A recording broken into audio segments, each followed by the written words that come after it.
Baik, Nggih, Pak. saya mulai aja. Bismillahirrahmanirrahim. Assalamualaikum warahmatullahi wabarakatuh. Waalaikumsalam warahmatullahi wabarakatuh. Waalaikumsalam warahmatullahi wabarakatuh.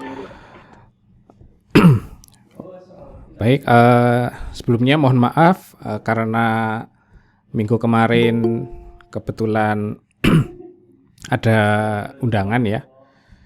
Walaupun undangannya bukan buat seluruh dosen, tetapi ternyata saya berhalangan untuk mengisi, jadinya pertemuannya saya undur ya, jadi hari Jumat. Memang diundurnya pertemuan itu mungkin banyak atau beberapa mahasiswa itu ada yang bentrok ya dengan mata kuliah lain, tapi bisa dimaklumi lah. Jadi nanti yang sudah izin bentrok siapa, silakan bisa melaporkan ke WA Group ya, sehingga kita sudah koordinasi seperti itu. Oke, untuk materi berikutnya terkait dengan keamanan. Sebelum ke materi berikutnya mungkin saya review dulu terkait dengan tugas yang kemarin ya. Sebentar. Tugas yang kemarin.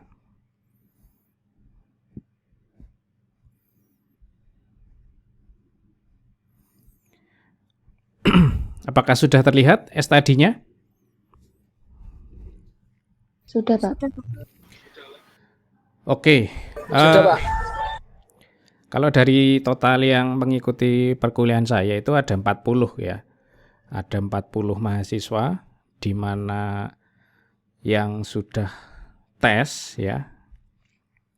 Yang sudah mengerjakan post tes itu baru sekitar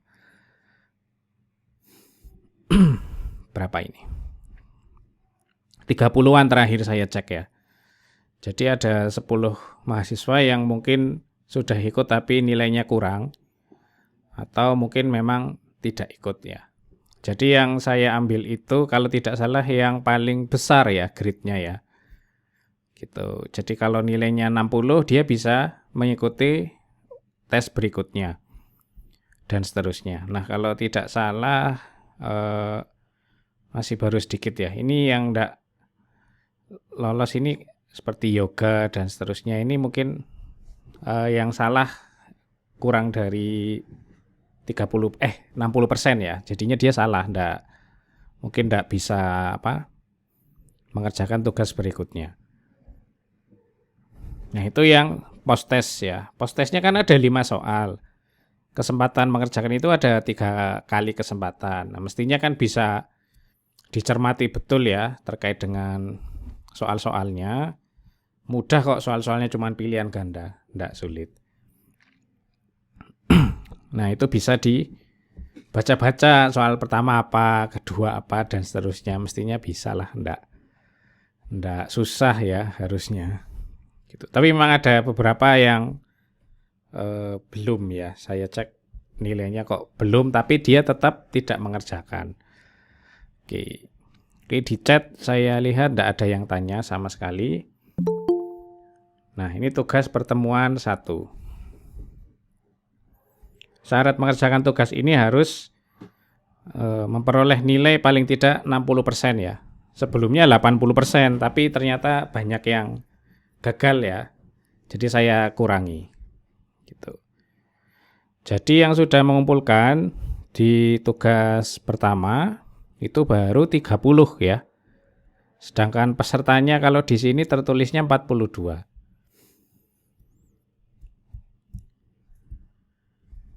Gitu. Nah, ada siapakah yang sudah mengerjakan? Ya ini kurang lebih.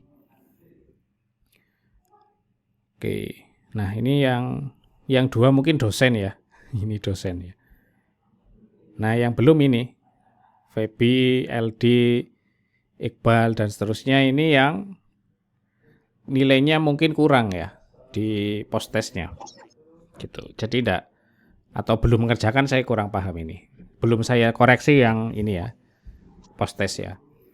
Oke, sebelum masuk ke bab berikutnya,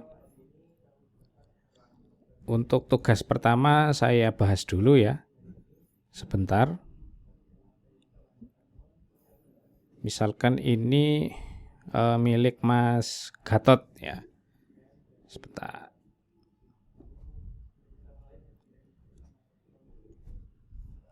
Cek, nggak kelihatan ya? Apakah kelihatan Kelihatan, Pak. PDF-nya? Enggak, Pak, enggak. Belum Enggak ya? kelihatan. Oh, enggak, Pak. Belum, Pak. Belum, Pak. Oke. Iya, Pak. Belum. Belum, Pak. Oke, saya ganti berarti. Jendela. Oke. Oke, harusnya jelas ya. Yang pertama, ini saya ambil sampel ya, tidak membahas terlalu panjang. Kalau terlalu panjang mungkin bisa 1 kali pertemuan ya. Yaitu terkait dengan bagaimana membuat sebuah kebijakan terhadap sebuah aset atau informasi terhadap sebuah instansi atau lembaga tertentu. Aset ini yang sekiranya dia bisa mewakili bahwa yang ingin dibuatkan sebuah kebijakan itu memang aset yang tepat ya. Jangan sampai sesuatu yang kita ingin amankan, maka kita dibuatkan kebijakan khusus. Itu merupakan kerugian ya. Karena tidak memiliki value, karena tidak memiliki nilai tertentu, atau tidak memiliki tingkat kerugian terhadap lembaga, maka butuh diamankan. Nah, itu rugi mestinya. Gitu. Misalkan yang dikerjakan Mas Gatot di sini. Mas Gatot ini mengerjakan aset terkait sistem keamanan integritas data e-banking. E-banking itu electronic banking. Mungkin bisa masuk ke ranahnya mobile banking, bisa masuk ke ranahnya SMS banking, bisa masuk juga ke ranahnya internet banking. Keintegritas data ini ya penting ya.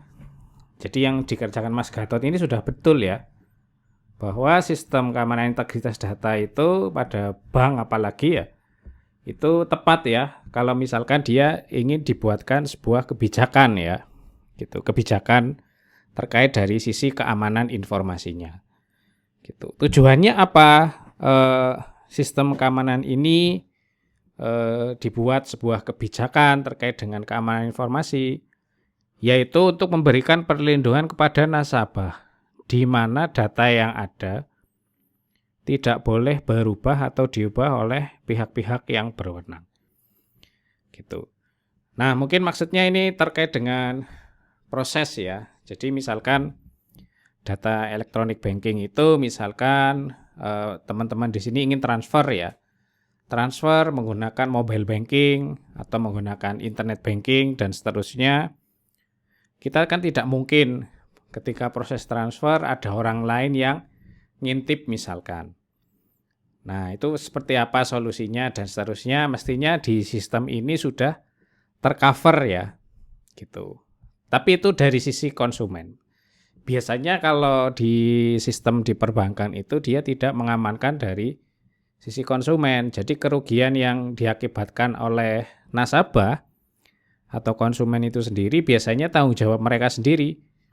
Misalkan ya, kalau di internet banking itu kan biasanya ada notif ya.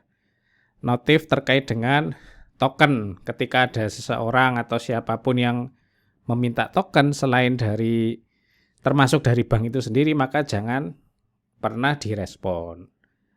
Nah, ketika mungkin ada yang merespon dan seterusnya, itu kan yang rugi adalah nasabah itu sendiri. Dan itu pun juga tidak diklaim sebagai keteledoran dari sistem keamanan si bank itu. Seperti itu.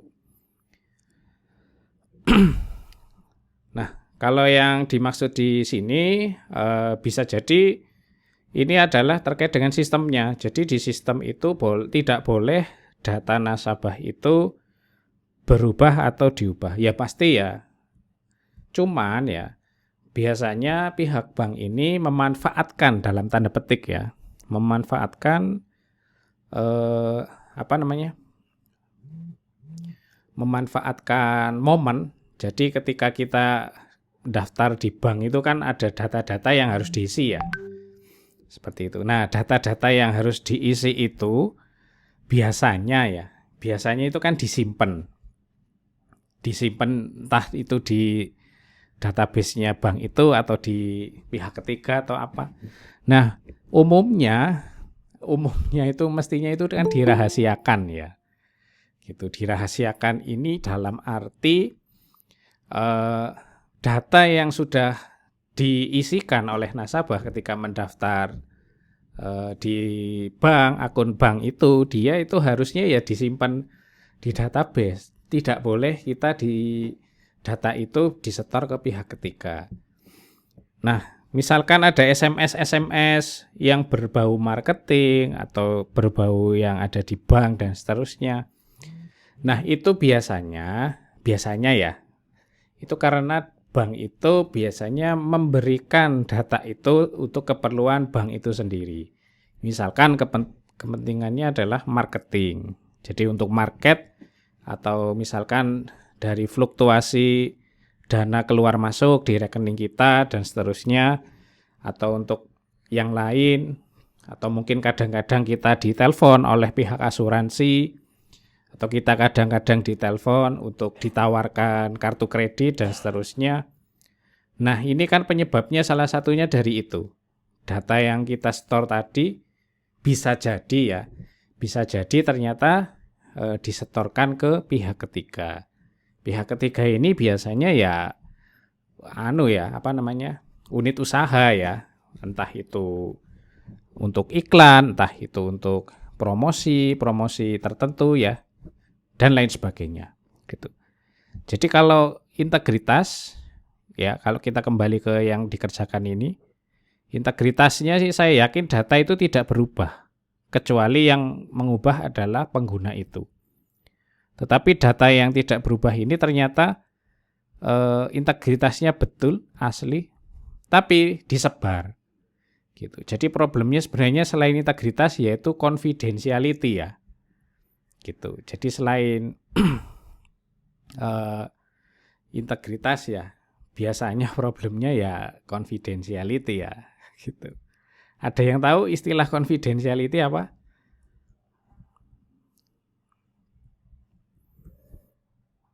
Nah, ini ya harusnya ya. Gitu. Jadi bukan keaslian data lagi, tapi confidentiality. Confidentiality itu adalah kerahasiaan. Jadi kalau hubungannya nasabah dengan bank itu sendiri ya hanya 2 orang itu yang tahu. Misalkan BCA ini kerjasama dengan Solaria ya. Solaria kepingin membuat iklan, misalkan nasabahnya Triawan memperoleh promosi makan gratis. Tapi syaratnya harus membayar pakai BCA dan menyetor data-data pribadi. Biasanya kan seperti itu. Nah, berarti aspek ini sudah tidak terpenuhi. Confidentiality ini tidak terpenuhi. Gitu. Next ya, itu betul ya tujuannya ya. Supaya data tidak berubah. Ini sudah oke ya yang dikerjakan. Kemudian bagaimana penerapannya dengan menggunakan checksum, signature atau sertifikat? Ya benar juga ini. Jadi sertifikat atau signature dan sebagainya itu ada ya. Gitu, ada. Jadi secara sistem itu macam-macam ya. Kalau misalkan di sistem mungkin cocoknya adalah sertifikat digital ya. Kalau misalkan by sistem itu ya contohnya seperti SSL ya, Secure Socket Layer, yang penerapannya mungkin di HTTPS. Kalau by security yang lain itu ada digital signature, ada PGP, ada apa lagi?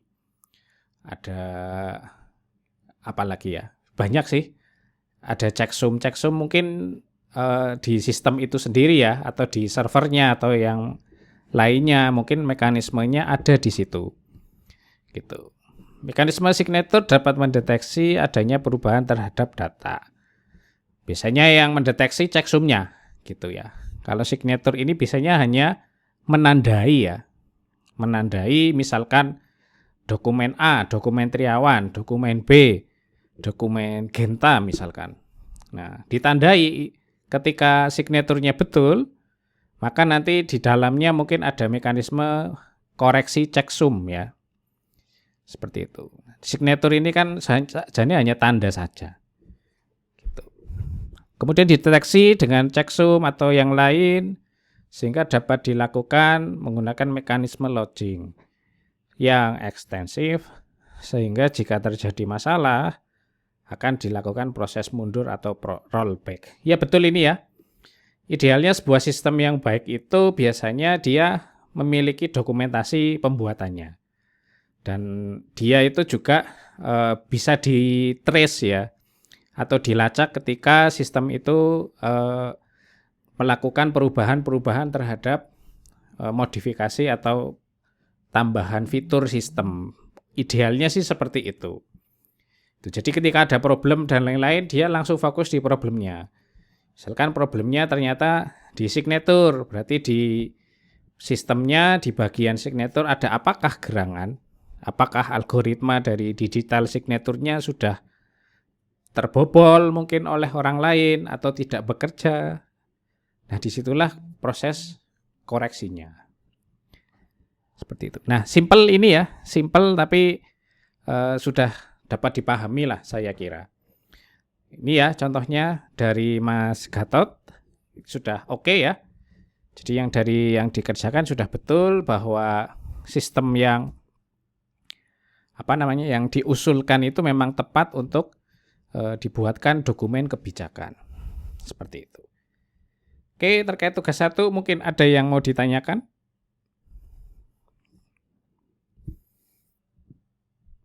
Dokumen kebijakan.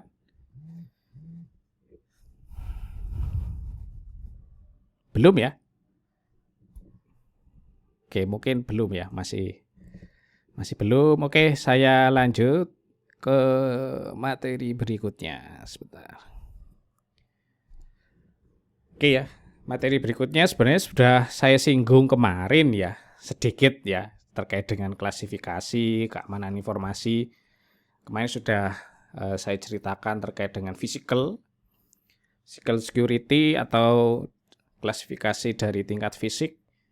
Nah, mungkin sebelum saya jelaskan, mungkin fisik ini bukan ini ya, pengamanan dalam bentuk bentuk fisik. Dalam arti fisik ini adalah misalkan kalau di kampus itu adalah satpam ya, itu bukan itu ya maksudnya.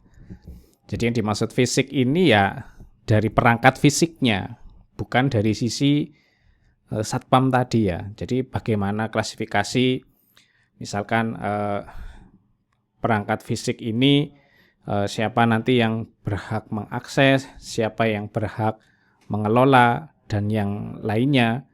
Nah, itu siapa saja. Nah, mestinya ada dokumen kebijakan yang mendukung kontrol akses terhadap perangkat fisik itu gitu. Nah, di sini tapi bukan satpam ya. Jadi satpam itu mungkin ya betul ya klasifikasi keamanan, tapi lebih kepada manajemen ya, manajemen dari tingkat organisasi. Jadi bukan masuk ke ranahnya teknologi ya. Seperti itu. Selain itu adalah people atau orangnya ya. Jadi pengamanan dari sisi orangnya, misalkan orang itu dikategorikan berdasarkan karakter ya, atau berdasarkan jabatan, atau berdasarkan job desk ya, atau berdasarkan tupoksi dari setiap jabatan yang mungkin melekat kepada people atau personel itu sendiri, maka dia harus memiliki fungsi sebagaimana mestinya. Misalkan kalau di fakultas ya, itu kita punya bos ya, atau kita sebut sebagai pimpinan, yaitu dekan. Kemudian dekan juga memiliki wakil dekan. Kemudian dekan dan wakil dekan memiliki kaprodi yang memimpin di unitnya masing-masing. Kaprodi juga memiliki sekretaris prodi. Di dalam prodi juga ada kepala lab, di dalam kepala lab juga ada laboran, dan seterusnya. Nah, masing-masing itu mestinya dia bisa bekerja ya sesuai dengan job desk-nya mereka sendiri, seperti itu. Kalau dari sisi fakultas begitu ya. Misalkan dari sisi keamanan informasi ya dikaitkan saja dari job desk tadi itu terhadap SIA misalkan. Dekan itu kan bisa ya mengakses SIA di mana hak aksesnya itu berbeda dengan dosen ya. Ataupun dengan kaprodi ya, karena beliau itu adalah pimpinan fakultas ya. Jadinya dia hak aksesnya mungkin lebih banyak. Gitu. Dan lain sebagainya. Seperti itu intinya sih begitu. Kemudian kebijakan dan prosedur yaitu aturan yang berlaku dalam mendukung proses keamanan informasi. Ya percuma ya ketika kita menerapkan aturan misalkan KRS harus sampai dengan tanggal 12 Maret ternyata kita menyalahi kebijakan atau prosedur yang sudah dibuat. Nah, mestinya itu enggak baik ya, proses bisnis di dalam organisasi itu tidak baik. Ya kalau boleh nyinggung ya terhadap prodi TI sendiri ya. Jadi teman-teman pun yang masih KRS kemudian terlambat, kemudian saya membolehkan dan sebagainya itu pun sudah buruk sebenarnya. Bahwa kinerja di prodi itu ya buruk gitu. Nah, itu merupakan proses bisnis yang tidak terstruktur ya. Gitu. Idealnya di prodi yang baik itu ketika sudah dibatasi apapun peraturannya, apapun kebijakannya, ketika dia sudah berhasil menjalankan sesuai dengan planning, maka bagus itu ya organisasinya. Gitu. Kalau kita kan masih kadang ini ya, kepengin profesional tapi kadang kasihan. Melihat teman-teman mahasiswa yang mungkin banyak kendala terkait pembayaran dengan alasan mungkin sedang pandemi, unit usahanya sedang tidak lancar dan seterusnya. Kadang kasihan dan seterusnya. Nah itu biasanya saya begitu sih, bukan yang lain-lain ya. Saya pribadi itu kadang ya seperti itu masih. Tapi sebenarnya kalau dari sisi organisasi itu tidak baik. Karena kebijakan itu sudah dilanggar, prosedurnya ada yang dilanggar, otomatis nanti profesionalitas organisasinya itu perlu dipertanyakan. Itu tidak baik sebenarnya. Gitu. Kemudian ada dari sisi data, ya. Jadi dari sisi data pun kita sebenarnya sudah terklasifikasi ya. Baik data yang bersifat hard copy atau soft copy ataupun data yang lainnya, ya. Ataupun dari sisi media, ada media elektronik, kemudian ada media cetak, ada media apa lagi? Ada media yang menggunakan perangkat khusus, ada juga teknik komunikasi tertentu seperti sekarang ini ya, ada yang secara daring, ada yang secara luring, ada juga yang mungkin diskusi panel diskusi dan seterusnya. Masing-masing itu juga memiliki problem keamanan sendiri-sendiri. Daring juga memiliki problem keamanan sendiri-sendiri. Siapa yang bisa memastikan kalau yang sekarang ikut kuliah saya itu semua mengambil keamanan informasi? Kan ya enggak tahu. Taunya nanti ketika di absen ya. Gitu. Siapa yang bisa memastikan bahwa media yang dipakai ini, Google Meet ini, hanya saya yang tahu sama pesertanya atau mahasiswa yang ikut? Kan enggak ada yang tahu. Gitu. Nah itu klasifikasi. Next, ini juga sudah ya kemarin. Ini pengingatan kembali saja ya. Dari klasifikasi berdasarkan topologi itu kan banyak ya. Ada network security, computer security, dan aplikasi security. Nah, network security itu apa, Pak? Nah, ini mungkin nanti kalau teman-teman kepengin mengerjakan TA, itu bisa ngambil dari salah satu tema ini. Mungkin kepengin berfokus kepada pengamanan atau keamanan di tingkat jaringan atau network ya. Itu nanti fokusnya adalah kepada saluran ya. Saluran berarti adalah mode telekomunikasinya ya. Terus saya sebut sebagai media ya. Media pembawa informasi. Bisa katakanlah di network itu adalah misalkan di jaringannya, misalnya katakanlah di Unmuh itu mungkin apakah di instalasi network lokal areanya ada masalah atau wirelessnya ada masalah, atau mungkin dari sisi pengkabelannya, apakah Ethernetnya bermasalah, fiber optiknya bermasalah, dan lain sebagainya. Nah, itu bisa diangkat.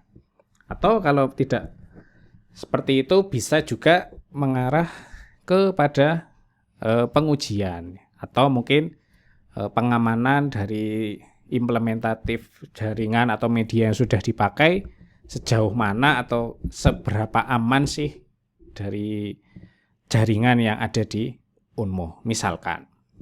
Itu klasifikasi di bidang network ya. Kemudian bisa juga di bidang komputer ya, atau pengamanan di bidang komputer, yaitu berfokus terhadap keamanan dari komputer. Nah, komputer ini kan luas ya, tidak sebuah PC saja ya. Kalau dulu kan kita menganggap bahwa istilah komputer itu ya PC ya. Nah, sekarang kan macam-macam ya. Karena secara fungsinya sudah macam-macam. Jadi ada komputer yang berfungsi sebagai end system.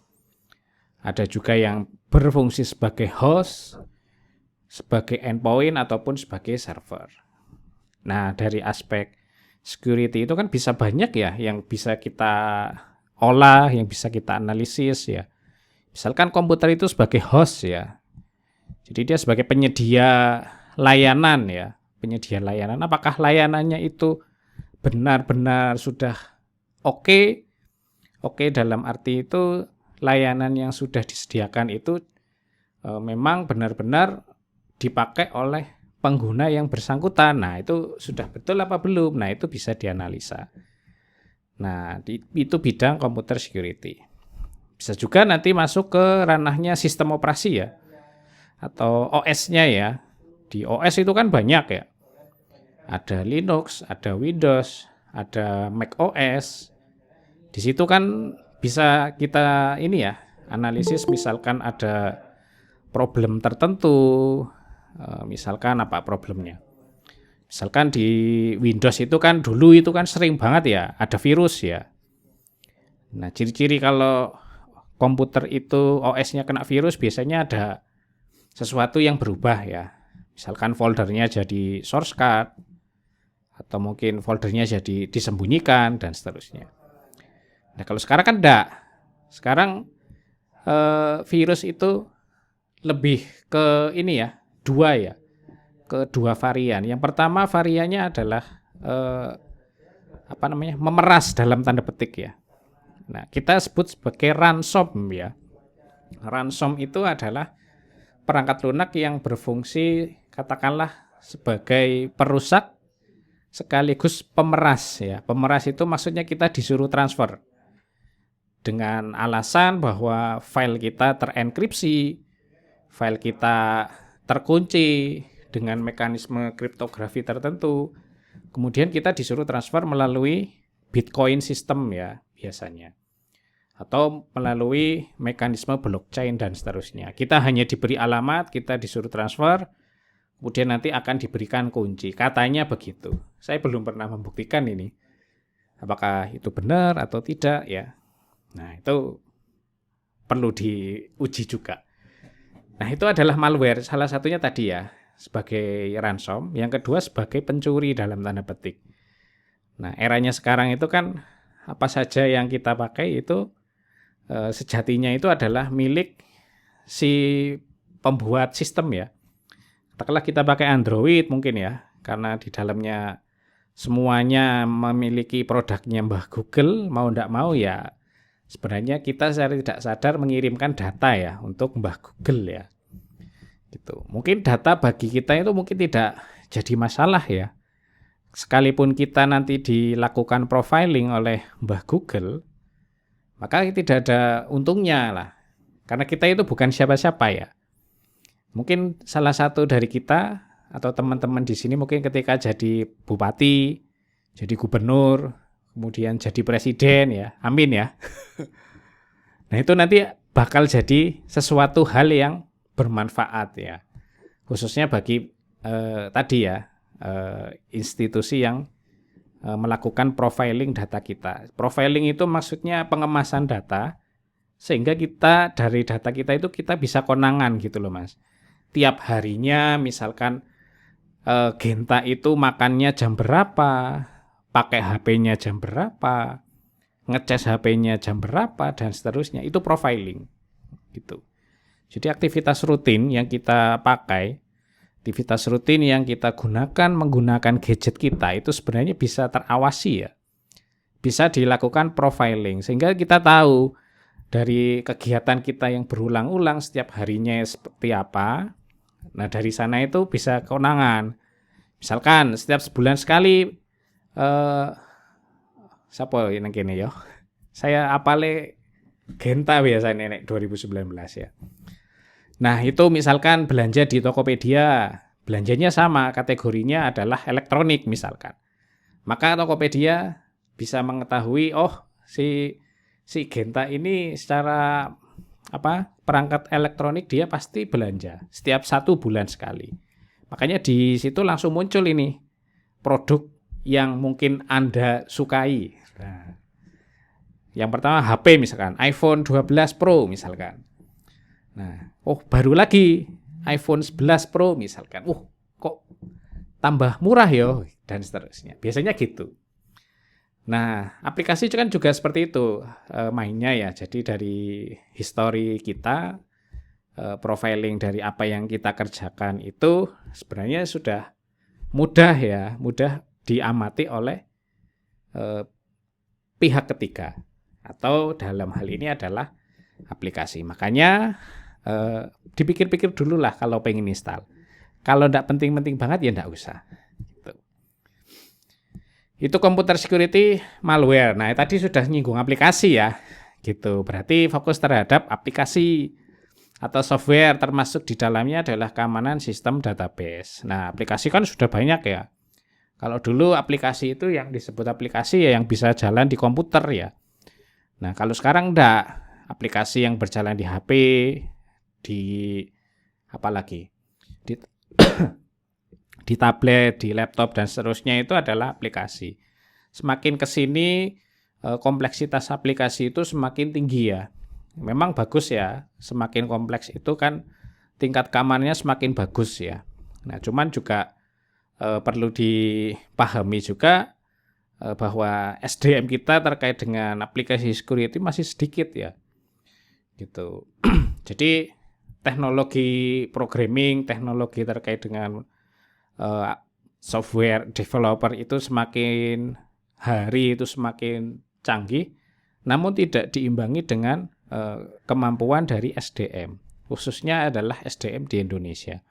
SDM di Indonesia itu pintar-pintar, tapi yang pintar sedikit, ya, gitu. Jadi yang pintar-pintar biasanya itu larinya ke luar negeri, karena di luar negeri itu job desk-nya itu lebih spesifik ya.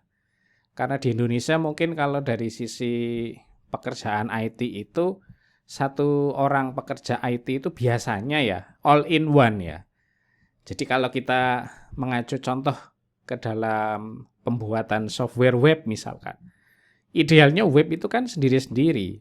Yang ngurus front end-nya itu ya satu orang saja, yang urus back end-nya itu ya satu orang, yang ngurus middleware-nya ya satu orang, microservice-nya ya satu orang, sistem database-nya ya mungkin juga satu orang. Idealnya sih begitu. Kalau di luar negeri kan sesuai job desk ya. Jadi tidak seluruhnya itu biasanya tidak dihandle oleh satu orang ya, khususnya terhadap sistem yang ruang lingkupnya besar. Itu tidak satu orang. Umumnya memang tim ya, bekerjanya tim, sehingga masing-masing tim ini sudah tahu perannya sendiri-sendiri. Itu aplikasi security ya. Oke, next. Tipikal sistem saat ini ya mungkin seperti ini ya idealnya ya. Nah, walaupun mungkin infrastrukturnya sudah maju ya. Infrastruktur dari sisi perangkat keras, nah itu sudah maju ya, tidak sesimpel ini. Gitu. Jadi dari pengguna ini diberikan akun khusus biasanya ketika ingin mengakses aplikasi yang ada di bank ya. Nah, misalkan akun khusus ini adalah ID password, user ID password, kemudian PIN, kemudian token, kemudian kartu kredit card, kemudian ada CVV. Kalau yang CVV atau apa ya? Kok saya lupa. Jadi ada ya identitas di kartu kredit itu. 3 digit itu, nah biasanya dikasih itu kalau di kartu kredit. Nah dari situ untuk mengakses kita butuh layanan, yaitu layanan misalkan ISP, IndiHome, misalkan apa lagi, dan lain-lain ya, ISP-nya banyak ya. Nah kemudian baru masuk ke aplikasi banknya itu sendiri, misalkan apa, mandiri.com misalkan, atau bca.com. Nah itu sampai sini kita diberikan akses, ya perjalanannya sejauh ini ya. Nah perjalanan sejauh ini, di perjalanan ada beberapa kemungkinan dari beberapa serangan yang mungkin bisa menimpa dari teman-teman sekalian atau nasabahnya. Misalkan dari sisi nasabah ini ada beberapa serangan yang berhubungan dengan host ya, atau komputer ya. Serangan itu apa saja? Kemungkinannya ada Trojan horse, ada virus, ada malware, ada ransomware. Ini masih belum ke arah sini ya, masih ke arahnya host ya. Kemudian dari aspek network security bisa juga network sniffer, misalkan mengakses dari Unmu. Siapa tahu ada hackernya ya yang ada di Unmu, mungkin di ruang dosen. Saya ketika pengen akses mobile banking, ternyata di CC lantai 2 ada yang mengamati seluruh package data ya di situ.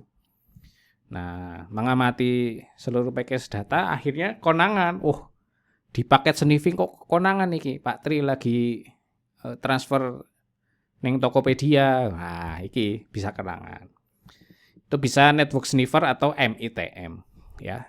Kalau flood ini mungkin hanya membanjiri aliran data di jaringan.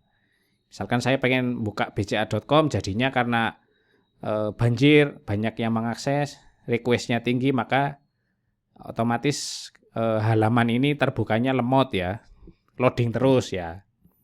Nah, itu flood ya. Begitu juga dari ISP.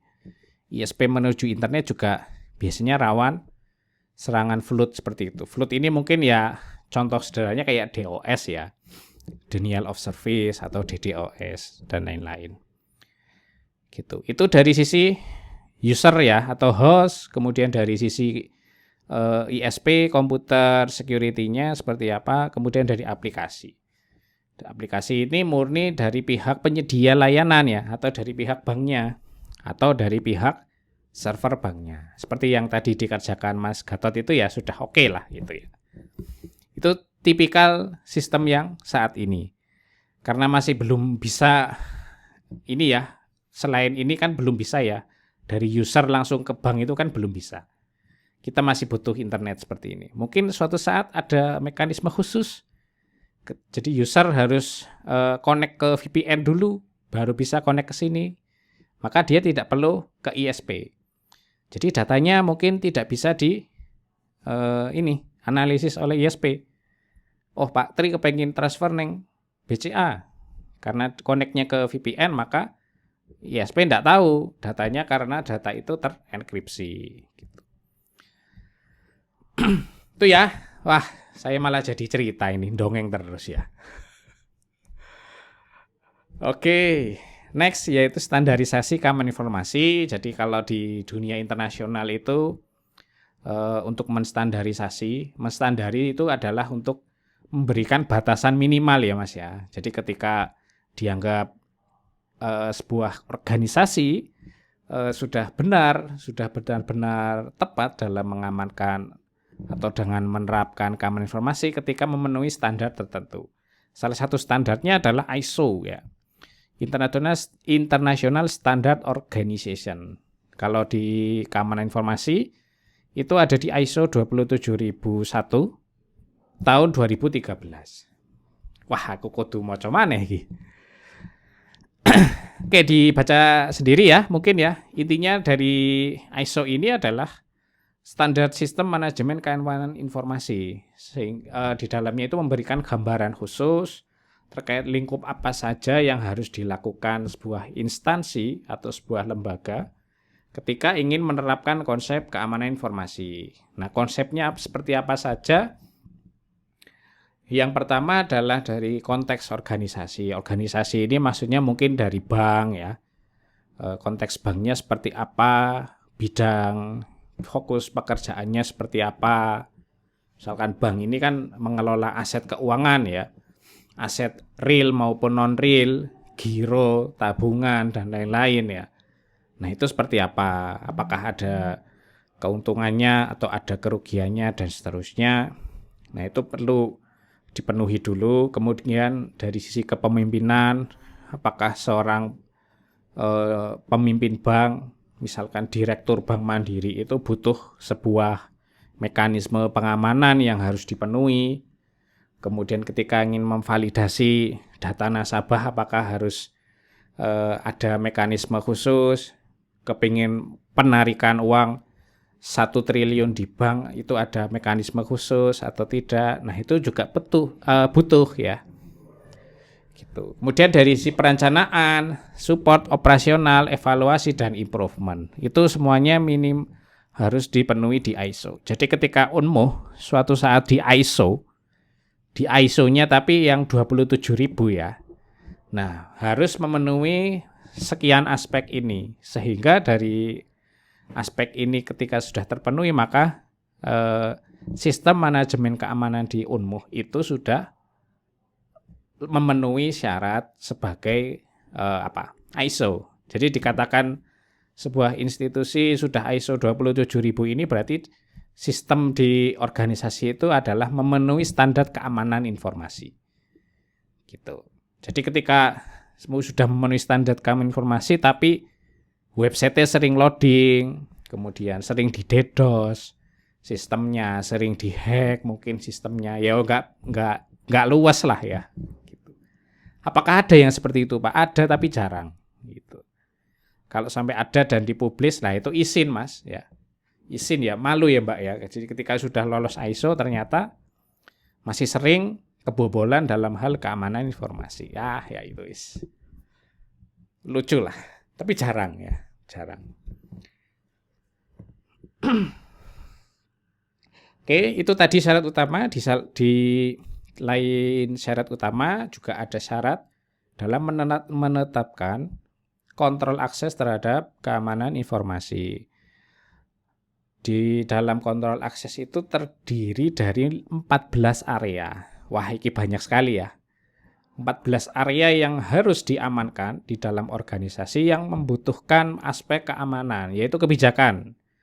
Kemudian organisasi, SDM, manajemen aset, akses kontrol, kriptografi, keamanan fisik, keamanan operasi, keamanan komunikasi, dan seterusnya. KO aku, mojo sampai 14 ya. Jadi intinya kebijakan itu atau ke-14 ini beberapa sudah ada yang diterapkan ya di Unmuh ya, saya kira.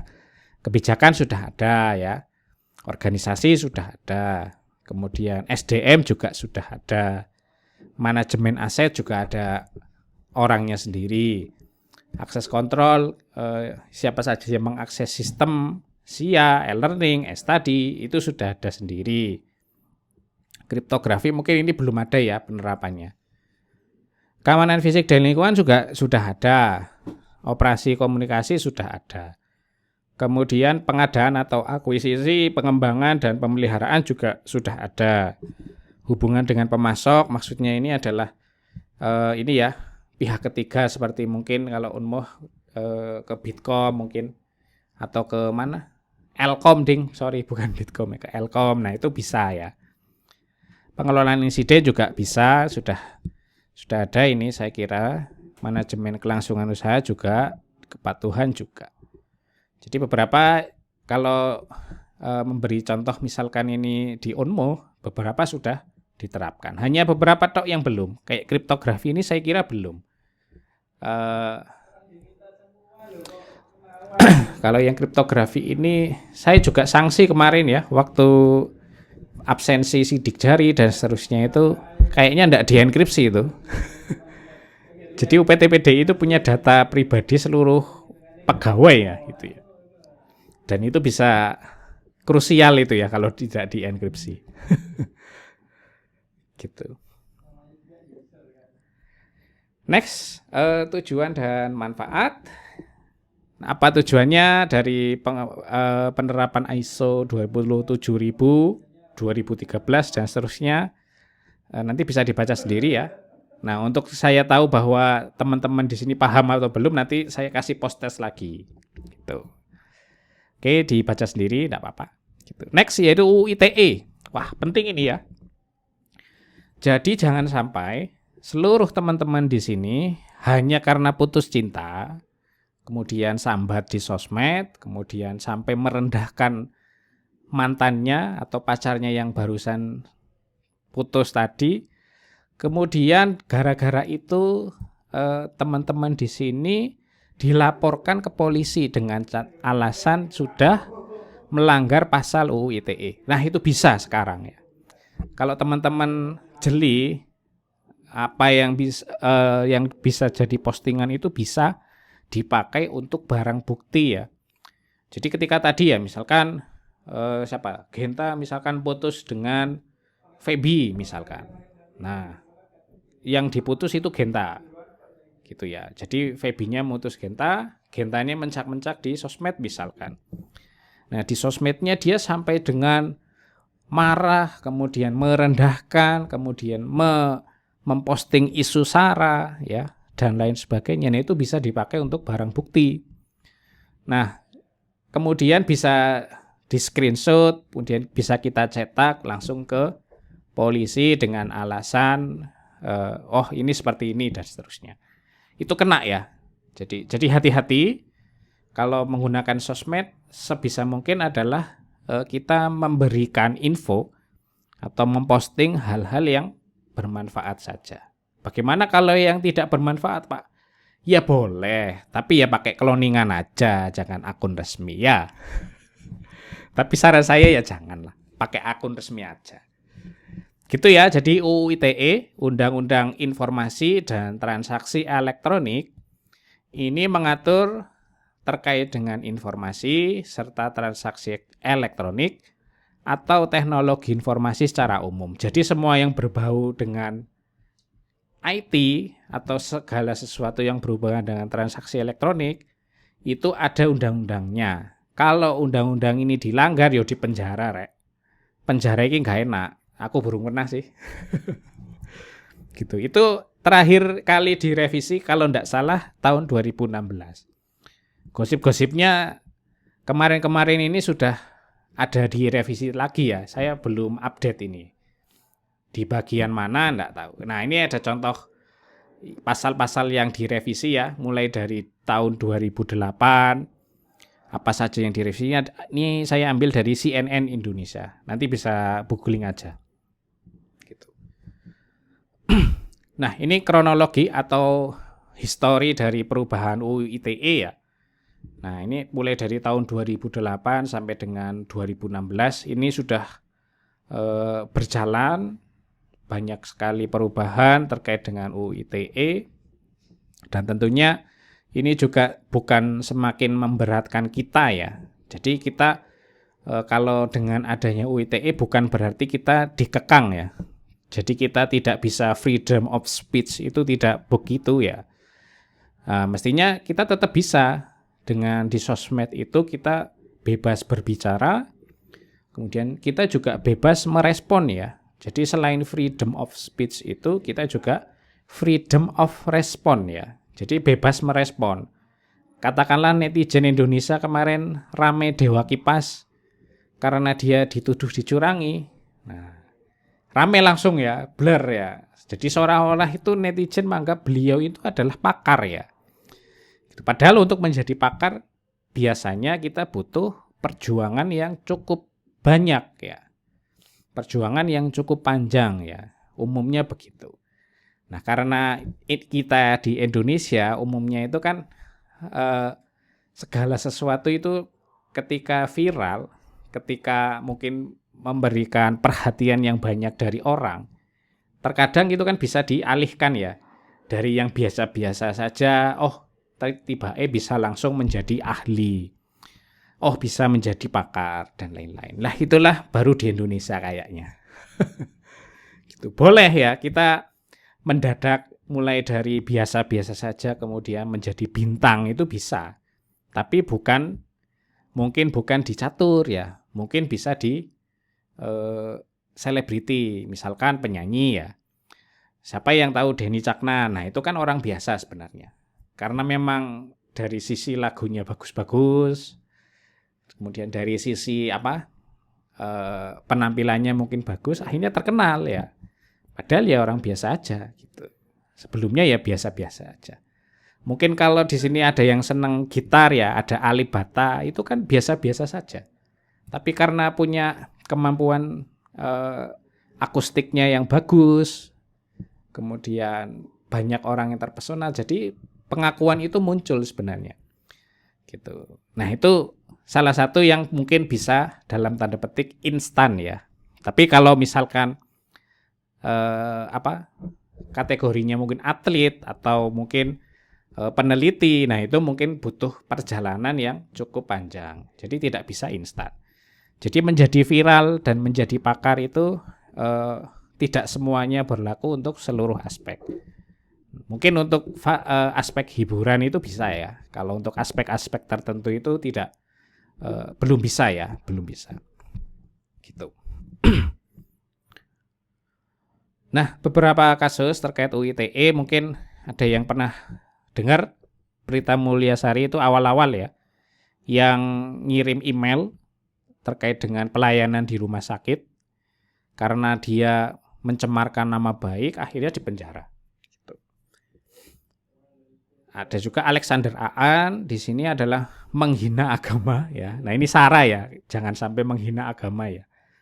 Kayak contohnya bukan Alexander Aan sih, Ahok ya. Pak Ahok itu kan menghina ya terkait dengan Al-Quran ya. Walaupun mungkin kata orang itu hanya dipelintir videonya, nah tapi secara bukti sudah bisa menjerat bahwa itu sudah masuk kategori SARA di penistaan agama, maka dipenjara. Ada Florence juga yang di Jogja ini ya, itu kasus menghina UGM atau menghina warga Jogja ya, saya lupa. Kena juga, Yusniar juga kena, Buniani yang kapan hari juga kena ya. Nah, dan lain sebagainya. Banyaklah intinya. Gitu. Sebut polisi kere, pria Tuban terancam bokek. Nah, ini juga kan menghina itu loh, janganlah. 3 akun Facebook diduga melakukan kampanye hitam pilkada Papua. Nah, seperti ini juga bisa. Sebar isu telur palsu juga bisa. Guru penyebar video hoax jadi tersangka. Nah, ini jadi sebenarnya awal mula dari berita-berita ini itu sebenarnya kan tersebarnya di sosmed. Gitu. Jadi ketika kita memposting sesuatu dan yang kita dalam tanda petik yang kita jadikan tersangka adalah seseorang yang tidak terima, nah kita bisa seperti ini. Dalam arti apa? Bisa dilaporkan atas tindak pidana UU ITE, penyalahgunaan UU ITE. Gitu. Jadi bagaimana Pak supaya bisa menghindari pelanggaran UU ITE? Ketika emosi jauhi sosmed.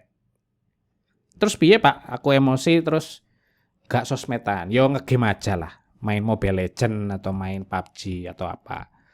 Gitu ya.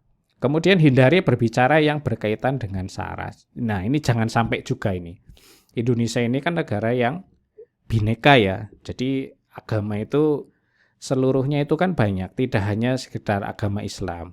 Kristen, Katolik, Hindu, Buddha, dan seterusnya itu kan ada. Jadi kita harus menghargai kepercayaan orang lain. Jangan sampai ketika kita berhidup bersosial sebagai warga negara Indonesia, kita memposisikan bahwa agamaku sing paling iki ya inilah kita ya paling ya betul ya Islam yang paling ini, tapi kan kita tidak boleh menghina agama lain.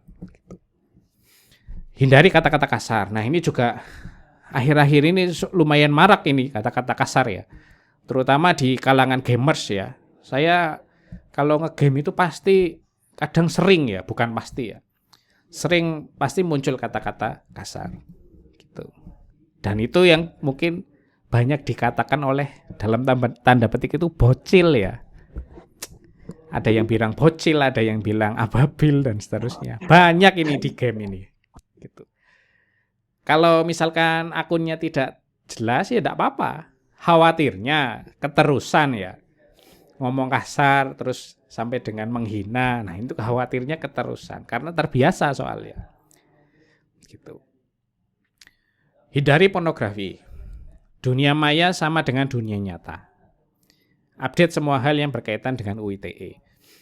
Jangan hanya mencari perhatian, jangan judul-judul yang provokatif. Nah, ini ya, fokus terhadap masalah yang dialami oleh orang atau lembaganya. Jangan hanya mengkritik. Penting ini. Kadang kita hanya mengkritik tok, tapi tidak ngasih solusi ya. Gitu. Jangan segan minta maaf. Kalau salah minta maaf lah. Kalau netizen sekarang kan sudah lumayan ini ya. Katakanlah saya mengamati Deddy Corbuzier dengan Aldi Tahir itu kan sedang rame ya. Nggak usah segan-segan minta maaf aja kalau salah. Gitu. Dan seterusnya. Freedom of speech ini adalah kebebasan berbicara. Ya, mestinya disertai dengan freedom of response, kebebasan merespon, kebebasan memberi solusi. Jadi apapun yang respon yang kita terima, kita harus tetap bisa menanggapi secara dewasa. Nah, ini susah loh. Kadang-kala orang kalau dikasih kritik, orang dikasih saran itu bukannya terima kasih, tapi malah ngantem yo. Ya gitulah Indonesia. Gitu. Nah, kemudian juga ketika kita mengkritik, kita memberikan respon, paling tidak kita punya data ya. Tapi data yang kita sertakan itu adalah data yang fakta, valid, bukan hoax ya. Gitu. Idealnya begitu. Kayak kasus yang kemarin Dewa Kipas itu kan secara rasional saja sebenarnya kenapa dia di-banned ya. Bahwa secara rasional menurut game ternyata alurnya seperti ini. Nah, gitu. Ya wajar lah gitu. Tapi saya tidak fanatik ke Dewa Kipas atau ke GM. Wong saya ndak bisa catur ya. Hanya kemarin mengamati aja. Gitu. Next, hindarilah memuat hal-hal yang tidak jelas. Misalkan langsung forward pesan ya, pesan WA. Kemudian langsung dimuat atau langsung dikirim ke orang lain ya, tanpa diverifikasi dulu. Nah, ini jangan ya. Saya sebisa mungkin ketika mengirim pesan itu biasanya saya baca dulu. Saya verifikasi dulu, saya cari informasi dulu, benar apa tidak informasi yang akan saya share ke orang lain. Gitu. Kalau saya biasanya gitu. Nah, teman-teman mungkin juga mulai harus dibiasakan seperti itu ya. Jadi ketika dapat broadcast message, divalidasi dulu aja. Bener enggak? Gitu. Gitu. Oke, pesan terakhir dari saya ini. Berpikir dulu sebelum ngeklik ya. Think before click. Stop hoax ya. Karena hoax tersebar itu biasanya itu dari kesalahan kita, tidak memverifikasi. Bagaimana Pak caranya memverifikasi pesan yang kita forward, pesan yang kita terima itu benar apa tidak? Ya kita harus merujuk ke sumber yang valid ya. Sumber yang valid seperti apa Pak? Ya biasanya sumber yang valid itu memiliki redaksinya. Kalau redaksi ini kan biasanya dia sudah mengumpulkan informasi berdasarkan masukan dari ahli atau pakar. Bagaimana Pak ketika sumber valid itu ternyata hanya sumber bayaran? Ya paling tidak ya kita sudah bisa memikir ya, berpikir secara rasional. Ya tidak bisa kita pungkiri bahwa media Indonesia itu adalah media yang dalam tanda petik butuh uang ya. Mereka pun ya beberapa ada yang sudah tidak independen. Katakanlah tidak independen itu maksudnya ketika masa kampanye cenderungnya ke arah satu, ke arah dua. Ketika salah satu ada yang menjelekkan, dia tetap mengupas dengan baik ke arah yang berikutnya dan seterusnya. Nanti teman-teman tahu kok mana media yang independen, mana yang tidak gitu. Media yang independen itu mestinya dia yang menyampaikan betul-betul ya apa yang sesuai dengan hal yang dipublikasikan gitu. Dan itu susah ya. Zaman sekarang itu kita menemukan media yang independen itu sangat sulit. Katakanlah kita menganggap Detik itu independen ya betul ya. Tapi dia juga butuh income ya sebenarnya ya. Jadi tidak semua kadang berita yang dimuat itu adalah berita yang urgent ya. Gitu. Kadang juga berita yang dalam tanda petik itu apa ya? Pesanan ya, gitu mungkin ya, pesanan. Oke, dan lain sebagainya. Nah, seperti itu ya yang mungkin bisa saya sampaikan. Referensinya saya ambil dari Pak Budi Raharjo. Teman-teman juga bisa belajar keamanan informasi dari Pak Budi, ada di YouTube-nya ya. Budi Raharjo, Stay ITB. Kemudian UU ITE ada di situs DPR RI. Kemudian dokumen ISO juga ada di Mbah Google saya kira. Mungkin seperti itu yang bisa saya sampaikan untuk siang menjelang sore hari ini. Semoga ada manfaatnya. Silakan kalau ada yang mau ditanyakan.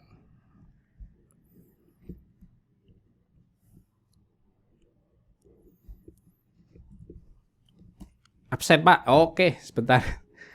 Saya absen ya.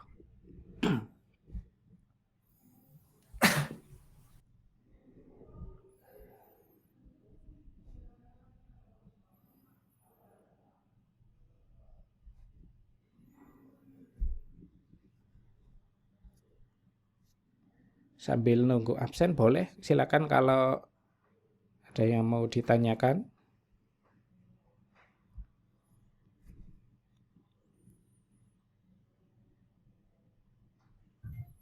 Pak mau tanya Pak, Ya, hoax itu lebih ke nipu atau bohong Pak? hoax itu lebih nipu atau bohong? Dua-duanya. Tapi sebenarnya kalau dikategorikan hoax itu sebenarnya adalah bohong ya. Jadi bohong kalau data yang memberikan data katakanlah pencemaran nama baik dan lain-lain itu bukan hoax lagi sebenarnya, ke ranahnya fitnah ya gitu. Kalau hoax biasanya hanya bertujuan hal-hal tertentu Mas. Misalkan ya saya sebagai Triawan ini kepengin nyalon bupati di Jember misalkan. Nah orang kan harus punya ini ya, punya strategi khusus. Misalkan strateginya adalah kepengin biar suaranya saya itu sedikit. Jadi kita membuat sebuah konten untuk pengalihan misalkan. Atau menjelekkan citranya gitu ya. Dengan menjelekkan citra ternyata elektabilitas Triawan itu turun. Ternyata yang masuk misalkan Pak Hardian ya. Nah dari situ berita hoax itu bisa dikategorikan berhasil kita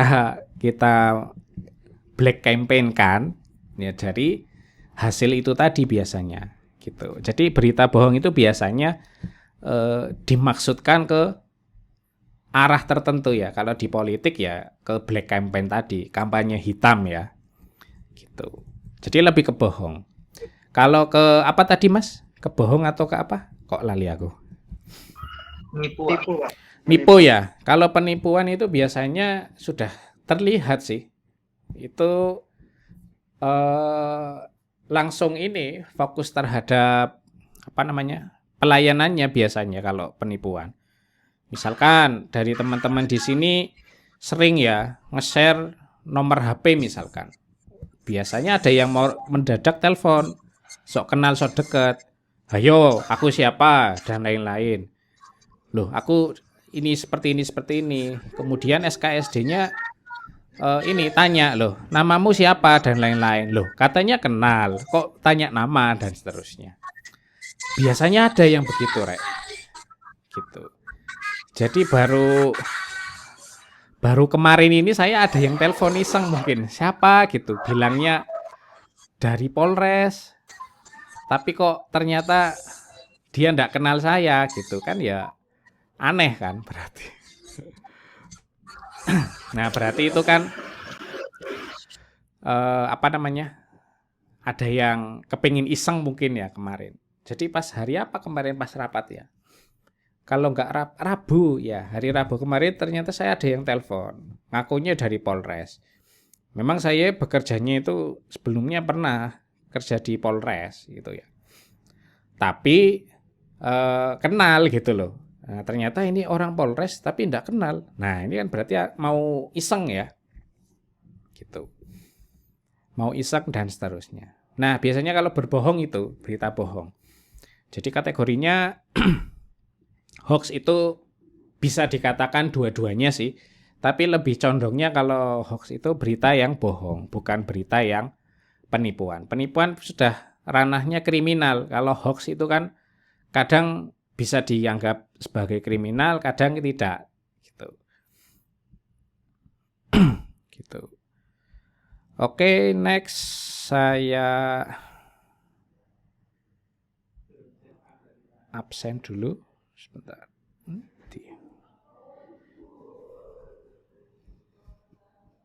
Sambil saya absen, silakan kalau ada yang mau bertanya lagi, tidak apa-apa.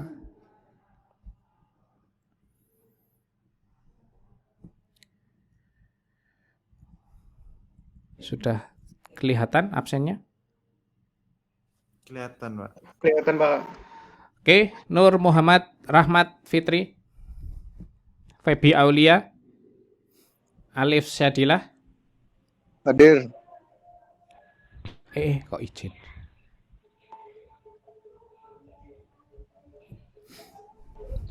Ar-Rahim, Iskandar Rashid, Wina, Hadir, Pak. Iskandar ya? Iya, hadir. Oke. Wina, Hadian Rizky, Hadir. Hadir, Pak. siapa iki? Saya hadir, Pak. Wina hadir ya? Iya, hadir. Wina Iya. hadir, oke.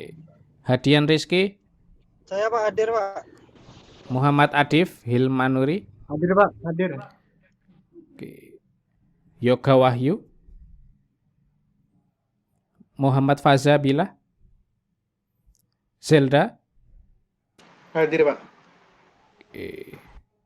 Muhammad Fahmi Firmansyah, Muhammad Ivan Faris, Hadir, Pak. Muhammad Ivan Faris hadir. LD Bima, Rega Sukmawanti, Hadir, Pak. Zulkifli, Hadir, Pak. kemudian Wildan Firdausi, Hadir, Pak. oke. Muhammad Iqbal, Rafian Lubis, Ahmad Yusril, Hadir, Pak. Hadir. oke. Singgih Galih Utama, Hadir, Pak. Hadir. Saktia Rengga, Hernawan Agung, Hadir, Pak. Hadir. siapa iki hadir? Hernawan, Pak. Hernawan, oke. Varian Sirus, Hadir, Pak. Muhammad Asril, Jessica Cahya, Hadir, Pak. Gatot, Hadir, Pak. Gida Ali, Hadir, Pak.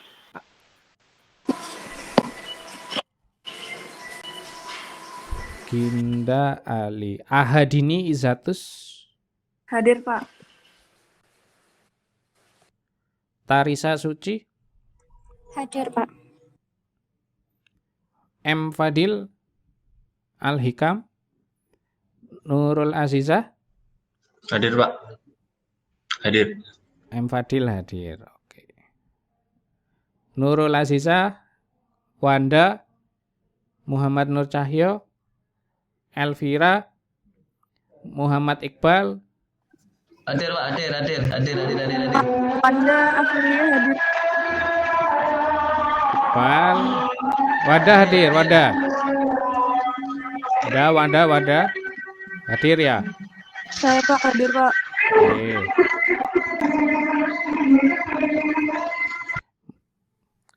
Oke.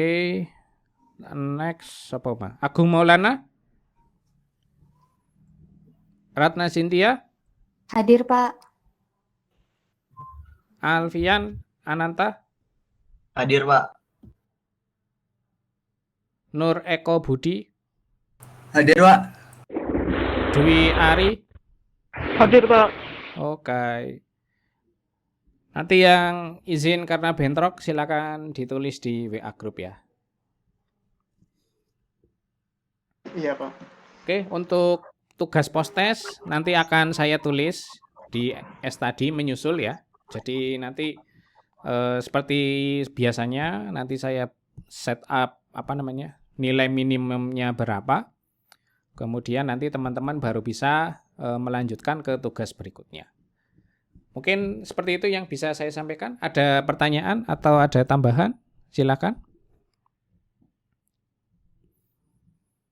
Dari teman-teman, tidak ada?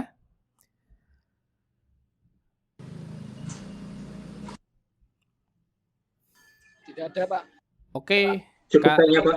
Cukup ya. Baik, kalau tidak ada tambahan, silakan nanti bisa dibaca-baca kembali materinya akan saya upload di study.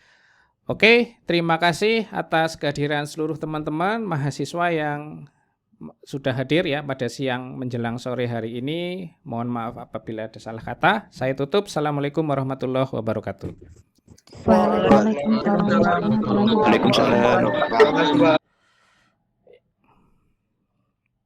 Oke.